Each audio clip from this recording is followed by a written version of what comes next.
చెప్తాను. ఎవరు? సాయి కుమార్. లిస్ట్ లో బాలకృష్ణ కూడా ఉన్నారు. చాలు చాలు. నీ దేశభక్తి చూస్తుంటే నాకు ఒళ్ళు పులకరిస్తుంది. మన జాతీయ జెండా ఉండాల్సిన స్థానంలో పార్టీ జెండాలు పెడితే ఇలాగే ఉంటుంది. దానికి నేనేం చేయాలి? ఇప్పుడు నేను స్వతంత్ర పోరాట యోధుడిని. పోలీసులకు ఒక ఫోన్ చేశానంటే 24 గంటల లోపు యాక్షన్ తీసుకునే తీరాలి. కానీ నేను అలా చేయను. కార్ని ఇక్కడే పార్క్ చేసుకో. థ్యాంక్స్ తాత.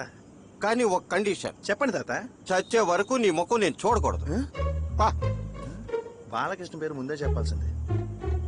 దేశం కోసం పోరాడిన వీళ్ళు ఎందుకు ఇంత కోపం తెచ్చుకుంటున్నారు? ఏదో అట్లే పార్కింగ్ ప్రాబ్లం సాల్వ్. నీ గురించి నేను చాలా విన్నానయ్యా. ఏం అర్థం కావట్లేదే. ఏంటి సార్ ఇది? ఈ రోజు నుండి కంపెనీలోనికి శాలరీ ఉంటుంది. మన కమిషన్? మురుగా నీకు శాలరీ ఉంటుంది, కమిషన్ ఉంటుంది. నువ్వు ఇప్పుడు ఎంప్లాయ్ అయ్యావయ్యా, సంతోషంగా ఉండు.